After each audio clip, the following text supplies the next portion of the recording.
नमस्कार दोस्तों, कैसे हैं आप सभी लोग। उम्मीद करता हूँ आप सभी लोग जहाँ पर भी होंगे बढ़िया होंगे और स्वस्थ होंगे।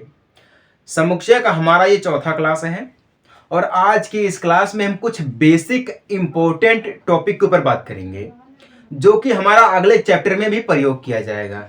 तो इस हिसाब से हमारा ये बिल्कुल इम्पोर्टेंट होने वाला है, ठीक ना। और ध्यान से देखिएगा वीडियो को, अगर आप शुरू से लेकर आखिर तक देखते हैं तब आपको समझ में आएगा। अगर आप वीडियो छोड़कर भाग जाएंगे तो आपको कुछ भी समझ में नहीं आने वाला है, ठीक ना।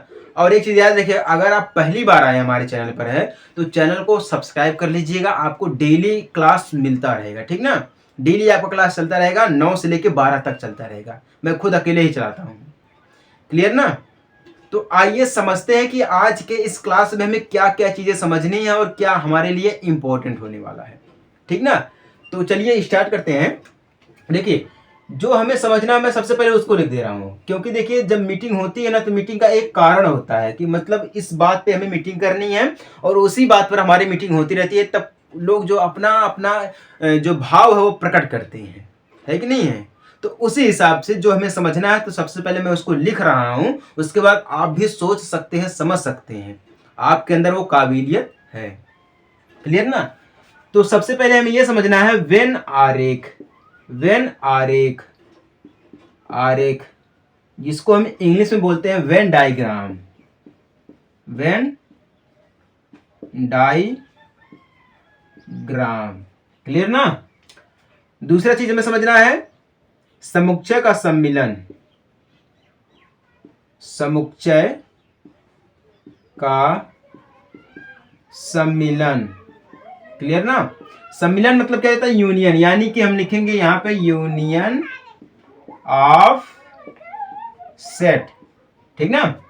और तीसरा में समझना है समुच्चय का, समुच्चय का सर्वनिष्ठ। क्या है, सर्वनिष्ठ, जिसको हम इंग्लिश में बोलते हैं इंटरेक्शन। क्या है, इंटरेक्शन ऑफ सेट, ठीक ना। अब यहां पे देखिए तीन चीज हमें समझना और तीनों के तीनों चीज हमारे बिल्कुल इंपॉर्टेंट है। किसके लिए, रिलेशन एंड फंक्शन के लिए। इसके बाद जो हमारा दूसरा चैप्टर है वो है रिलेशन एंड फंक्शन, और क्लास 12th का पहला चैप्टर है रिलेशन एंड फंक्शन। तो आप ये समझ सकते हैं कि ये पॉइंट हमारे लिए कितना इंपॉर्टेंट होने वाला है कि नहीं है।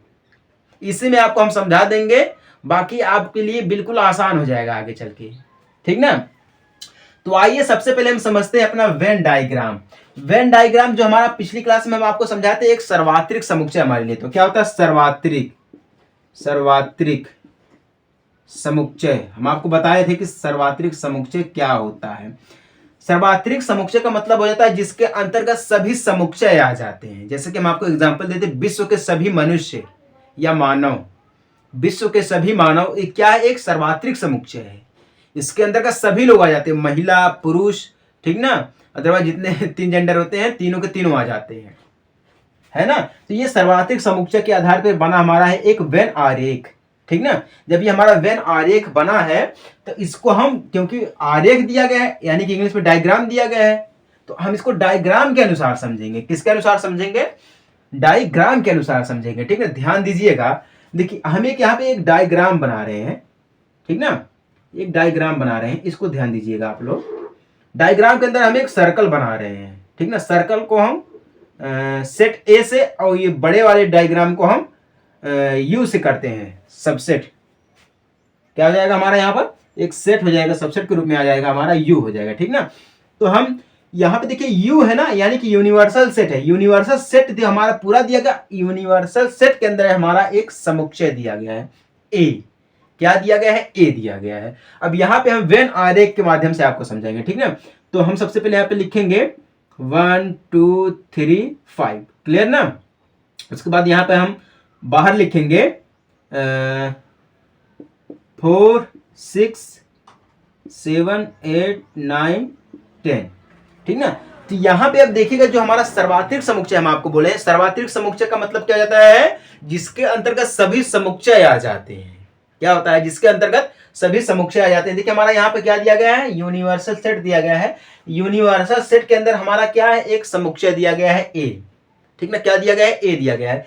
तो यहाँ पे यूनिवर्सल सेट का एक सबसेट है ए, क्या है, सबसेट है ए, क्योंकि सबसेट का मतलब क्या हो जाता है, सबसेट का मतलब ये होता है समुच्चय ए के सभी अवयव या प्रत्येक अवयव समुच्चय बी में हो, ठीक है। यहाँ पे हम बात करेंगे समुच्चय यू के, यानी कि यूनिवर्सल सेट के सभी अवयव समुच्चय ए में है। यहाँ पे देखिए ये में है, या ए का समुच्चय सभी यूनिवर्सल सेट में हो, है कि नहीं, तो उल्टा भी बोल सकते हैं, कोई दिक्कत वाली बात नहीं है, ठीक ना। तो आइए इसको समझते हैं। यहाँ पे देखिए जो हमारा यू दिया गया है, यू यानी कि हमारा यूनिवर्सल सेट में क्या दिया गया है, बाहर से क्या दिया गया है, 4 दिया गया है, 6 दिया गया है, क्लियर ना, 4 है, 6 दिया गया है। यहाँ पे ऐसे हम बात कर सकते हैं, या फिर पूरा का पूरा लिखेंगे हम, तो 1 2 3 4 5 6, ठीक ना, 7 8 9 एंड 10। यहाँ पे क्या यू के अंदर है, क्योंकि यू में यानी कि यूनिवर्सल सेट में तो सभी आ जाएगा ना, 1 2 3 4 5 6 7 8 9 10 सभी आ जाएंगे। अगर बात करें ये क्या एक सर्वात्रिक समुच्चय यू यानी कि यूनिवर्सल सेट यानी कि सर्वात्रिक समुच्चय हमारा है ये। अगर सर्वात्रिक समुच्चय का एक सबसेट निकालेंगे हम तो वो क्या हो जाएगा, ए हो जाएगा, क्या हो जाएगा, ए, क्योंकि ए के अंतर्गत क्या है, 1 है, 2 है, 3 एंड 5 है। ये क्या है, यू का एक सबसेट है, यूनिवर्सल सेट का एक सबसेट है। समझ में आई बात ना। ये हमारा तो वेन आरेख होता है, क्या होता है, वेन आरेख होता है, जिसको हम बोलते हैं वेन आरेख यानी कि वेन डायग्राम बोलते हैं। और ये जो हमारा वेन डायग्राम है ये जॉन वेन के नाम पे रखा गया है, किसके नाम पे, जॉन वेन के नाम पे, ठीक ना, जॉन वेन के नाम पे रखा गया हमारा है वेन डायग्राम। ये मैं आपको क्लियर कर रहा हूं। तो वेन डायग्राम आपको समझ में आएगा कि नहीं, अगर इस टाइप से आएगा तब आपके लिए आसानी हो जाएगी, ठीक ना। चलिए एक और छोटा सा एग्जांपल मैं आपको दे रहा हूं। अगर हमारे पास यूनिवर्सल सेट में एक समुच्चय है तब हम इसको इस टाइप से लिखेंगे। अगर मान लीजिए हमारे पास यहीं पर एक और डायग्राम बना रहा हूं मैं, क्लियर ना, यहाँ पे देखिए एक वृत्त है, इस वृत्त के अंदर एक और वृत्त है, ठीक ना, इसको हम बड़े वाले को यू यानी कि यूनिवर्सल सेट हमारा है, ठीक ना, क्या है, यूनिवर्सल सेट है। उसके बाद ये हमारा क्या हो जाएगा, ये वाला ए हो जाएगा और ये वाला हमारा क्या हो जाएगा, बी हो जाएगा, क्या हो जाएगा, बी हो जाएगा, ठीक ना। तो हम यहाँ पे लिखेंगे बी और इसको ए, यानी कि यूनिवर्सल सेट के अंदर दो सेट हमारे हैं या दो सबसेट हैं, ए और बी है, ठीक ना। तो हम इसमें लिखेंगे यूनिवर्सल सेट में 5 है, 6 है, 10 है, ठीक ना। उसके बाद हम क्या लिखेंगे, यहाँ पर है ए वाले में हम लिखेंगे, ए में लिखेंगे 1 है, 3 है, 4 है, ठीक ना। बी में लिखेंगे हम 7 दिया गया है, ठीक ना, और 8 दिया गया है और 9 दिया गया है, ठीक ना। और इसमें बाहर 1 2 भी लिख देते हैं। तो यहाँ पे जो हमारा सर्वात्रिक समुच्चय बनेगा वो क्या बनेगा, 1 से लेकर 10 तक तो हमारा बनेगा 1 2 3, ठीक ना, डॉट डॉट डॉट करके 10। 1 से लेकर 10 तक तो हमारा सर्वात्रिक समुच्चय बनेगा, यानी कि यूनिवर्सल सेट हमारा है ही है। उसके अंतर्गत हमारा जो सबसेट होगा वो एक होगा, ए सबसेट होगा। इसके अंतर्गत क्या हमारे हैं, 3 है और जो है 1 है, 4 है, क्या है, 1 है, 3 है और 4 है। ये क्या हमारा एक सबसेट है, किसका, यू का एक सबसेट है। और ए का एक सबसेट क्या हमारा यहाँ पर आ जाएगा, बी। बी में क्या आ जाएगा, क्या दिया गया है, 7 दिया गया, 8 दिया गया, 9 दिया गया, क्या दिया गया, 7 8 और 9 दिया गया है। यहाँ पर देखिएगा जो हमारा बनेगा यूनिवर्सल सेट का दो सबसेट है, ए और बी है, क्योंकि यूनिवर्सल सेट में सभी समुच्चय हमारे क्या होते हैं, एक उप समुच्चय यानी कि सबसेट के रूप में हो जाते हैं। तो समझ में आया कि नहीं आया आपको, वेन आरेख या वेन डायग्राम, इसी प्रकार से हम इसको वेन डायग्राम को प्रदर्शित करते हैं। ये जॉन वेन के नाम पे रखा गया हमारा है ये वेन डायग्राम। समझ में आई बात आपको, समझ में नहीं की, सर्वात्रिक समुच्चय का एक उप समुच्चय है ए और बी। यहां पर अब पहला वाला जब हम आपको एग्जांपल देते वहां पे सर्वात्रिक समुच्चय का एक ही सबसेट था, वो था ए। समझ में आई बात ना। ये होता है वेन आरेख, क्या होता है, वेन आरेख होता है। चलिए उम्मीद करता हूं आपको वेन आरेख समझ में आ गया होगा। अब आइए बात करते हैं हम समुच्चय का सम्मिलन यानी कि यूनियन ऑफ सेट, इसके बारे में। ये तो हमारा क्लियर हो गया, ठीक ना, ये क्लियर होगा। यूनियन सेट देखिए हम आपको बोले हैं कि अगर हमें पता रहेगा कि हमें किस चीज़ के ऊपर डिस्कस करना है या किस बात को लेकर हमें बहस करनी है, तो उस बात के बारे में हम खुद भी एक बार सोच सकते हैं, है कि नहीं है? तो यहाँ पे देखिए क्या दिया गया, सम्मिलन दिया गया है। इंग्लिश में यूनियन बोलते हैं, हिंदी में सम्मिलन बोलते हैं। तो सम्मिलन का मतलब क्या होता है, जिसको हम मिला करके लिखते हैं या सभी को हम मिला करके लिखते हैं, वह हमारा क्या होता है, सम्मिलन हो जाता है कि नहीं? जैसे कि जब कहीं पर मीटिंग होती है तो बोलते हैं सभी लोगों इकट्ठा हो जाओ, सभी लोगों को मिला लो, है कि नहीं? कंपनी के जितने भी मेंबर्स हैं सभी को एक साथ कर लो। जब एक साथ हम कर लेंगे तो कंपनी की मजबूती और बढ़ जाएगी, है कि नहीं है? तो उसी को हम बोलते हैं सम्मिलन, मतलब सभी को साथ में लेकर चलना। समझ में आएगी बात ना? आइए अब हम इसको समझते हैं। यूनियन ऑफ सेट, यूनियन का जो सिंबल होता है वो होता है यू, इस टाइप से होता है। ये क्या होता है, सिंबल होता है, सिंबल, सिंबल ऑफ यूनियन का, ठीक ना? तो यूनियन हमें पढ़ना है रिलेशन एंड फंक्शन में भी, ठीक ना? यहां पर भी हमें ये समझ में आएगा यूनियन ऑफ सेट, और कुछ हम समझा देते हैं आपको समुच्चय के रूप में, क्योंकि इसी के आधार पर बनी हमारी प्रश्नावली नंबर 1.3, ठीक ना? 1.3 जो हमारी प्रश्नावली बनी है वो इसी के आधार पर बनी है। वेन आरेख, समुच्चय का सम्मिलन, समुच्चय का सर्वनिष्ठ, इसी के आधार पर बनी है, ठीक ना? तो आइए यूनियन को हम समझते हैं। यूनियन का मतलब हो जाता है सभी को साथ में लेके चलना। एग्जाम्पल के तौर पे मान लीजिए हमारे पास एक समुच्चय है ए, ठीक ना? इसको हम लिखेंगे 1 2 3 4 5 6, क्लियर ना? और यहीं पर हमारे पास एक और समुच्चय दिया गया है, ठीक ना? ये सब एग्जाम्पल है, ठीक ना? एक और समुच्चय दिया गया है 3 4 6, ठीक ना? उसके बाद 7 8, यहाँ पर ये दिया गया है। तो अगर हमें इसका सम्मिलन करना है, यानी कि सभी को साथ में लेकर चलना है, तो यहाँ पे हम लिखेंगे ए यूनियन बी, क्योंकि हमें सभी को साथ में लेके चलना है। तो यहाँ पे जब सभी को साथ में लेके चलेंगे तो यहाँ पे हमारा एक सिंबल बनेगा ए यूनियन बी का। किसका बनेगा, ए यूनियन बी का बनेगा। ध्यान से देखिएगा, ए यूनियन बी का बनेगा। तो सम्मिलन मतलब सभी को साथ में लेके चलना, जो एक बार मतलब जो सभी समुच्चय में लिखा गया, यानी कि समुच्चय ए और समुच्चय बी, जो दोनों समुच्चय में लिखा गया उसको हम एक बार लिखेंगे। कैसे, एक 8 तक दिया गया है, 1 लिखेंगे, 2 लिखेंगे, 3 लिखेंगे, 4 5 6 7 8, क्लियर ना? ये हमारा जाता है ए यूनियन बी, मतलब ये इसको हम बोलते हैं सभी को साथ में लेके चलना। क्या बोलते हैं इसको हम, सभी को साथ में लेके चलना। यहाँ पे देखिए 1 2 3 4 5 6 तक दिया गया, फिर 3 4 6 7 8 दिया गया, ठीक है? तो कहने का मतलब ये है कि समुच्चय ए और समुच्चय बी के जितने भी अवयव हैं सभी को हम साथ में लिखकर चलेंगे, लेकिन जब दोनों समुच्चयों में एक ही शब्द को लिखेंगे, मतलब दोबारा प्रयोग नहीं करेंगे। यहाँ पे देखिए एक यहाँ पर दिया गया है, ठीक है? और जहां तक दिया गया है वहां तक हम लिखेंगे। ऐसा नहीं है कि मतलब समुच्चय ए में 6 तक दिया गया, समुच्चय बी में 8 तक दिया गया तो हम सिर्फ 6 तक ही लिखेंगे, नहीं। जहां पे लास्ट सबसे बड़ी संख्या तक हम लिखेंगे। सबसे बड़ी संख्या क्या दी गई है हमारे पास है, 8 दी गई, सबसे बड़ी संख्या तक हम लिखेंगे। अगर यहीं पर 8 की जगह पे 10 दिया रहता है तो हम 8 की जगह पे 10 लिखते हैं, 10 की जगह पे 20 दिया रहता है तो 20 लिखते हैं, जो भी दिया रहता है हम उसको लिखते हैं, ठीक ना? तो इसको हम बोलते हैं ए यूनियन बी के रूप में लिखना। अब ये क्या हमारा समुच्चय हो जाएगा, किसका सेट हो जाएगा, किसका हो जाएगा सेट, ए यूनियन बी का एक क्या है, समुच्चय है। इसके अंदर गत कंपोनेंट क्या है, 1 2 3 4 5 6 7 8 दिया गया है। समझ में आई बात ना? तो यूनियन को हम इस टाइप से लिखते हैं और समझाते हैं, है ना? चलिए, समझ में आ गया तो बहुत अच्छी बात है। ये तो हमारा एक छोटा सा एग्जाम्पल। देखिए, जो भी मैं आपको समझाता हूँ बिल्कुल शुद्ध एनसीईआरटी में समझाता हूँ, ठीक है ना? क्योंकि ये सारी एनसीईआरटी जो होती है ना, ये हमारे सिर्फ बोर्ड एग्जाम तक ही नहीं सीमित रहती हैं, अदरवाइज ये सभी लेवल तक जाती है हमारी एनसीईआरटी, है ना? आप कोई भी आप एग्जाम देने जाए वहां पर एनसीईआरटी का कुछ ना कुछ जरूर पूछ लेगा, सिलेबस एनसीईआरटी का जरूर रहेगा वहां पर, ठीक है? आइए एक और देख लेते हैं। हमारे पास मान लीजिए समुच्चय ए दिया गया है, अंग्रेजी वर्णमाला के स्वर, ए है, ई है, आई है, ओ है एंड यू दिया गया है, क्लियर ना? यहाँ पर हमारे पास एक समुच्चय दिया गया है बी, यहाँ पर दिया गया है आई दिया गया है, यू दिया गया है, के दिया गया है, ठीक ना? यस दिया गया है, यहाँ पर ये हमारे पास दिया गया है। तो हम इसको कैसे लिखेंगे, यूनियन के रूप में कैसे लिखेंगे, समुच्चय का सम्मिलन कैसे करेंगे? तो हम लिखेंगे ए यूनियन बी। क्या करेंगे, ए यूनियन बी। तो यहाँ पे लिखेंगे हम ए ई आई ओ यू के यस, ये हमारा क्या हो जाएगा, एक क्या हो जाएगा, समुच्चय हो जाएगा। किसका, यूनियन ऑफ सेट हो जाएगा। ये क्या हो जाएगा, यूनियन ऑफ सेट हो जाएगा। समझ में आई बात ना।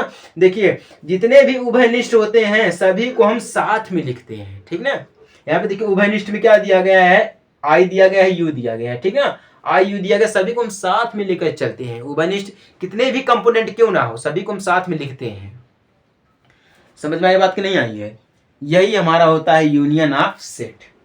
देखिए कितना ही आसान है, अगर आप लोग समझने का प्रयास करेंगे तो आपके लिए ही आसानी है, ठीक ना। एक आध एग्जाम्पल और दे दे आप कहे तो, हैं। चलिए एक आध एग्जाम्पल और दे देता हूं मैं आपको। जैसे कि मान लीजिए, अब देखिए इसको हम डायग्राम के अनुसार समझ लेते हैं, ठीक ना। यानी कि डायग्राम यानी कि आरेख यानी चित्र के अनुसार हम इसको समझ लेते हैं। मान लीजिए हमारे पास जो दिया गया है आरेख, जब हम बनाएंगे तो एक तो हमारा रहेगा ही रहेगा यूनिवर्सल सेट, ठीक ना। यहाँ पर एक इसको हम ऐसे कर देते हैं तो एक हमारा हो जाएगा ये समुच्चय ए, और इसको हम समुच्चय बी कर दे रहा हूँ, ठीक ना। इसको पूरा भर दूंगा, इसको पूरा भर दूंगा, इसको पूरा भर दूंगा, तो यहाँ पर ए यूनियन बी हो जाएगा। क्या हो जाएगा, ए यूनियन बी हो जाएगा, ठीक है, समुच्चय के लिए। और यहाँ पे अगर हम इसकी बात फिर से ऐसे करें तो अगर हम यहाँ पे एक गोला दिए फिर यहाँ पर एक गोला दिए, ठीक ना, तो यहाँ पर अगर हम सिर्फ इसी को भरेंगे, ठीक ना, इसी को भरेंगे तब भी हमारा ए यूनियन बी ही रहेगा, क्योंकि हमारा ए भी भरा गया और बी भी भरा गया, ठीक है, थोड़ा थोड़ा, तो ए यूनियन बी हमारा रहेगा, ठीक ना। क्योंकि यूनियन बी का मतलब क्या होता है, सभी को साथ में, मतलब सभी बराबर रहेंगे, ये चीज बोल रहा है, ठीक ना। अगर जितना ए है उतना बी भी रहेगा, सभी को साथ में हम लिखते हैं, इसी को हम बोलते हैं ए यूनियन बी। ये हमारा हो गया डायग्राम के अनुसार। चलिए मान लेते हैं एक हॉकी का मैदान है, ठीक ना। हॉकी के मैदान में समुच्चय ए मान लेते हैं। यहाँ पर दिया गया है तीर, ठीक ना, और नीर, और उसके बाद धीर। ये क्या है, एक खिलाड़ी है, किसके, हॉकी के खिलाड़ी। किसके खिलाड़ी हैं, हॉकी के खिलाड़ी है, ठीक ना। और यहाँ पे समुच्चय बी मान लेते हैं, यहाँ पे दिया गया है ये फुटबॉल के खिलाड़ी, फुटबॉल के खिलाड़ी दिया गया है। यहाँ पर है रमेश, सुरेश, ठीक ना, और नीरज मान लेते हैं। और यहाँ पे दिया गया पंकज, ठीक ना। यहाँ पर हमारे पास क्या दिए गए, एक फुटबॉल के खिलाड़ी दिए, एक हॉकी के खिलाड़ी दिए गए, ठीक ना। अगर हमें इनका एक वेन डायग्राम बनाना है, ठीक ना, डायग्राम के अनुसार बनाना है, तो ये क्या रहेंगे, या तो ये सभी के सभी फुटबॉल खेलेंगे या तो सभी के सभी ये हॉकी खेलेंगे। क्लियर ना। कैसे खेलेंगे, अगर हमें एक इनका यूनियन ऑफ सेट बनाना है तो ए यूनियन बी लिखेंगे। हम क्या लिखेंगे, ए यूनियन बी लिखेंगे, ठीक ना। या फिर हम सभी को कर सकते हैं, या यहाँ से एक मैं सुरेश को हटा देता हूँ, सुरेश को हटा करके हम तीर लिख दे रहा हूँ, ठीक ना। तो यहाँ पे जब बनेगा तो या तो ये सभी के सभी हॉकी खेलेंगे या तो सभी के सभी फुटबॉल मैदान में जाएंगे, ठीक ना। तो यहाँ पे तीर, नीर, ठीक ना, धीर, रमेश, ठीक ना, नीरज, पंकज, ये सभी के सभी क्या हमारे हैं, या तो ये सभी के सभी हॉकी खेलेंगे या सभी के सभी फुटबॉल खेलेंगे, ठीक ना। इसी को हम क्या बोलते हैं, इसी को हम बोलते हैं समुच्चय का सम्मिलन। क्या बोलते हैं, समुच्चय का सम्मिलन। इसके कुछ बेसिक चीजें मैं आपको बता रहा हूं, ध्यान दीजिएगा। बेसिक चीज है, इसको कैसे हम मिलाते हैं कैसे नहीं मिलाते हैं, ठीक ना। अगर हमारे पास दिया गया है, ध्यान दीजिएगा, अगर यहाँ पे दिया गया एक नियम होता है, ए यूनियन बी बराबर हमारा होता है बी यूनियन ए। क्या होता है, बी यूनियन ए होता है। इसको हम क्या बोलते हैं, क्रम विनियम नियम। क्या बोलते हैं, क्रम विनियम नियम बोलते हैं, ठीक ना। यहाँ पर एक होता हमारे पास है ए यूनियन, उसके बाद बी यूनियन सी होता है। इसको हम इस रूप में भी लिख सकते हैं, ए यूनियन बी, ठीक ना, यूनियन सी। इसको हम इस रूप में भी लिख सकते हैं। इस नियम का नाम है, इसको हम बोलते हैं सहचर्य नियम। क्या बोलते हैं, सहचर्य नियम बोलते हैं, ठीक ना। एक हमारे पास और है ए यूनियन फाई। फाई का मतलब क्या होता है, सभी का यूनियन है। ये क्या है, यूनियन मतलब ये फाई मतलब क्या होता है, सभी का समुच्चय हो जाता है। फाई मतलब क्या होता है, सभी का समुच्चय हो जाता है, ठीक ना। इसको हम ए बराबर कर देते हैं, क्या करते हैं, ए के बराबर में कर देते हैं, क्योंकि ये समुच्चय ए हो जाएगा, ठीक ना। और यहाँ पर भी हम अगर बात करें यू यूनियन ए की, किसकी, यू यूनियन ए की बात करें अगर हम, यू यानी कि यूनिवर्सल सेट यूनियन ए बराबर क्या हमारा हो जाएगा, यू हो जाएगा, क्या हो जाएगा हमारा, यू हो जाएगा, ठीक ना। और यहाँ पर अगर हम बात करें ए यूनियन ए बराबर ए हो जाएगा, क्या हो जाएगा, ए यूनियन ए बराबर ए हो जाएगा, ठीक ना। ये हमारे क्या है, ये हमारे क्या नियम है, ठीक ना, क्या हमारे यहाँ नियम है। इसको हम बोलते हैं क्रम विनियम, इसको क्रम विनियम नियम, इसको हम बोलते हैं क्या, सहचर्य नियम बोलते हैं। इसको हम जो बोलते हैं वो क्या बोलते हैं, इसको हम तत्समक या यू का तत्समक आवश्यक या अवयव बोलते हैं, ठीक ना। ये हमारा क्या दिया गया है, ये हमारा यू का नियम दिया गया, और ये हमारा क्या दिया गया, सर्वागर्षम नियम, क्या दिया गया, सर्वागर्षम नियम दिया गया। सब नियम होते हैं, ठीक है, किसके, समुच्चय का सम्मिलन, इससे सब नियम है। इसको हम ऐसे उल्टा करके लिख सकते हैं, ठीक ना। इसके बराबर में अगर यूनियन ए दिया गया तो हम इसको तोड़ेंगे यू यूनियन ए के रूप में, ठीक है। अगर ए दिया गया हम इसको ए यूनियन ए के रूप में तोड़ सकते हैं, ठीक ना। अगर सिर्फ ए दिया गया हम इसको इस रूप में फाई, अगर यहाँ पे फाई की बात करेगा तो फाई भी हम लिख सकते हैं, ठीक ना। या ये लिखें या ये लिखें, बात एक ही, या इसके बराबर में ये करें या इसके बराबर में ये करें, चीजें सेम ही होने वाली है, ठीक ना। समझ में आई बात कि नहीं समझ में आई आपको। चलिए हमारे हिसाब से तो आपको समझ में आ गया होगा, नियम, ये सब नियम होता भैया, है ना। नियम के खिलाफ क्या करेंगे आप जाकर के, मैथमेटिक्स है, कोई आपका पॉलिटेक्निक कॉलेज या आपका कोई रिलेटिव आपका, या कोई भी चीज़ है आपके थ्रू ये नहीं हो सकता कि आप नियम बनाए या आप नियम चेंज करिए। ये क्या है, ये आपका घर नहीं है या आपका ऑफिस नहीं है, ये मैथमेटिक्स है जो हमारे महान गणितज्ञ के लोग बना के चले गए हैं, ठीक ना। अब आइए, ये चीज समझ में आ गई ना, वेन आरेख समझ में आ गया, समुच्चय का सम्मिलन समझ में आ गया सभी को, नहीं। चलिए अब हम समझते हैं समुच्चय का सर्वनिष्ठ यानी कि इंटरेक्शन ऑफ सेट। इंटरेक्शन यानी क्या होता है, समुच्चय का सम्मिलन, इसी का उल्टा होता है समुच्चय का सर्वनिष्ठ। यहाँ पे यूनियन यू से हम करते हैं, यहाँ पे हम उल्टा कर देते हैं, सिंबल हो गया सिंबल, ठीक ना। सिंबल होगा किसका, इंटरेक्शन का। अब ये भी हमारा यूनियन खत्म, अब हम इंटरेक्शन की बात करते हैं। इंटरेक्शन क्या हमारा होता है, जैसे कि यूनियन में बोले थे हम कि सभी को साथ में लेके चलना है, और सर्वनिष्ठ यानी कि इसका मतलब क्या होता है, यूनियन का उल्टा होता है इंटरेक्शन, ठीक ना। क्या होता है, इंटरेक्शन होता है। जैसे कि हम समुच्चय का सम्मिलन में जब हम बोले थे कि सभी को हम साथ में लिखते हैं, लेकिन यहाँ पे ऐसा नहीं है। यहाँ पे क्या है, जो दोनों समुच्चय में दिया गया सिर्फ हम उसी को लिखेंगे, जो दोनों समुच्चय में दिया गया है सिर्फ हम उसी को लिखेंगे। सपोज दैट मान लीजिए आपके पास समुच्चय ए बराबर दिया गया है 1 2 3 4 5, क्लियर ना। और समुच्चय बी में आपका दिया गया है 4 3 5, ठीक ना, 2 7 8 9। अब यहाँ पे देखिए हम क्या लिखेंगे, जब इसका इंटरेक्शन निकालेंगे, ठीक ना, इंटरेक्शन आप सेट करेंगे तो ए इंटरेक्शन बी, क्या करेंगे ध्यान दीजिएगा, ए इंटरेक्शन बी करेंगे, ठीक ना। तो यहाँ पे क्या बनेगा, जो दोनों में दिया गया सिर्फ हम उसी को लिखेंगे, एक यहाँ पर एक वहां पर नहीं, इसको नहीं लिखेंगे। दो दिया गया दो को लिखेंगे, तीन इसमें दिया गया है, चार इसमें दिया गया, पांच इसमें दिया गया है, ठीक ना। यही हमारा हो जाएगा, क्या हो जाएगा, इंटरेक्शन हो जाएगा, क्या हो जाएगा, इंटरेक्शन ऑफ सेट, क्लियर ना। इसको हम बोलते हैं समुच्चय का सर्वनिष्ठ। समझ में आई बात कि नहीं समझ में, बिल्कुल यूनियन का उल्टा हमारा होता है, ठीक ना। ज्यादा मेहनत करने की जरूरत हमारी नहीं पड़ती है, कितना आसान है, देखिए यूनियन को समझना कितना आसान है, सर्वनिष्ठ को समझना कितना आसान है कि नहीं है। लेकिन कुछ लोग क्या करते हैं, समझ में नहीं आ पाते हैं इनको। अगर देखिए इस टाइप से दिया रहेगा तो इसका क्या हो जाएगा, समुच्चय ए हो जाएगा, ठीक ना, समुच्चय ए हो जाएगा, है कि नहीं है। चलिए समझ में आई बात कि नहीं समझ में आई आपको, अगर समझ में आ गए तो बहुत अच्छी बात है, ठीक ना। क्योंकि देखिए जिसमें कम होते हैं उसी को हम साइड में कर देते हैं। जैसे कि यहाँ पे देखिए, यहाँ पे क्या दिया गया है, समुच्चय ए में जितने भी अवयव दिए गए हैं समुच्चय बी में उतने दिए गए नहीं दिए गए, तो ये कहने का मतलब ये है ए इंटरेक्शन बी बराबर क्या हो जाएगा, ए हो जाएगा, क्योंकि ए में अवयव कम दिए गए हैं। क्या दिया गया, अवयव कम दिया गया, तो हम ए के थ्रू लिखेंगे, किसके थ्रू लिखेंगे, ए के थ्रू लिखेंगे। बिल्कुल उसी टाइप से हमारा यूनियन में भी दिया गया है, ठीक ना। सपोज दैट मान लीजिए, आपको मैं एक और एग्जांपल समझा रहा हूं। अगर मान लीजिए हमारे पास समुच्चय ए दिया गया है 1 2 3 4 5 6 ठीक ना, 7 8 9 10, क्लियर। और समुच्चय भी हमारे पास यहीं पर दिया गया है 2 3 7, ठीक है, यहाँ पर ये दिया गया है। तो अगर हमें इसका इंटरेक्शन ऑफसेट करना है, सर्वनिश इसका करना है, तो हम लिखेंगे ए इंटरेक्शन बी, ठीक ना।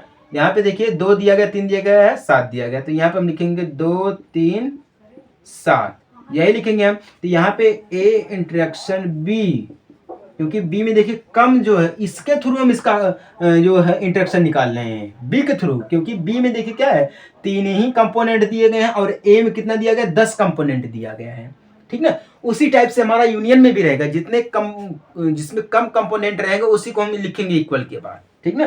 तो ए इंटरेक्शन बी इक्वल बी हो जाएगा, क्योंकि बी जो हमारे कम थ्रू में जाता है, कम कंपोनेंट इसमें है। समझ में आई बात कि नहीं आई है? चलिए, अगर समझ में आ गई तो बहुत अच्छी बात है भैया। आसान है, ये सब आसान है, लेकिन अगर आप समझेंगे इसको आसान, तब आसान हो जाएगा, ठीक है ना। वैसे आसान होने वाला नहीं है, समझने से भी नहीं होगा आपका आसान, जब तक करेंगे नहीं। अब यहाँ पर देखिए इसके कुछ जो है नियम है, जैसे कि यूनियन का नियम था, बिल्कुल उसी का अपोजिट कर देंगे, इंटरेक्शन के नियम हो जाएगा। जैसे कि ए इंटरेक्शन बी बराबर क्या हो जाता है, बी इंटरेक्शन ए, ठीक ना। इसी का अगर हमारे पास ए इंटरेक्शन बी इंटरेक्शन सी दिया गया है, तो हम इसको लिखेंगे ए इंटरेक्शन, क्या लिखेंगे हम, ए इंटरेक्शन बी, ठीक ना, इंटरेक्शन सी लिख देंगे, ठीक ना। ये भी हमारा नियम हो जाएगा। अगर ए इंटरेक्शन फाई दिया गया है, तो हम इसको ए लिखेंगे, ठीक ना, क्या लिखेंगे, ए लिखेंगे। अगर यू इंटरेक्शन ए दिया गया है, तो हम यू के रूप में लिखेंगे, ठीक ना। ये एक सिंबल होता है, जैसे कि हम आपको बोल रहे हैं अभी, ठीक ना, ये चीजें होती हैं, इसको हमें लिखना पड़ता है। अगर यहाँ पे दिया गया है ए इंटरेक्शन फिर बी यूनियन सी दिया गया है, तो हम इसको क्या लिखेंगे, ए इंटरेक्शन बी यूनियन को सी करते बाहर हम कर देंगे, ठीक ना। तो यहाँ पर हम ए इंटरेक्शन बी फिर यूनियन में बी इंटरेक्शन सी, ऐसे हम इसको लिखेंगे, ठीक ना। ये चीज इस टाइप से हमारी आएगी। क्या करेगा, मतलब ये कि सभी के सभी हमारे बाहर चले जाएंगे, क्या चले जाएंगे, हमारे ये बाहर चले जाएंगे। ये सब नियम होता है, क्या होता है हमारा, ये नियम होता है, जिसको हम समझाएंगे अभी आपको, ठीक ना। समझ में आई बात कि नहीं समझ में आई है? चलिए, नहीं समझ में आई तो मैं आपको एक चीज और समझा रहा हूं। यहाँ पे दिया गया है, कुछ आरेख दिए गए, कुछ फिगर्स दिए गए हैं, ये समझ में आएगा नहीं आपको नियम। अगर देखिए हमारे पास दिया गया है इस टाइप से एक ग्राफ दिया गया है, ठीक ना, इसमें 1 2 ठीक ना 3 दिया गया है, ये पूरा भरा है, यहाँ से ये पूरा भरा है, ठीक ना, ये पूरा भरा है।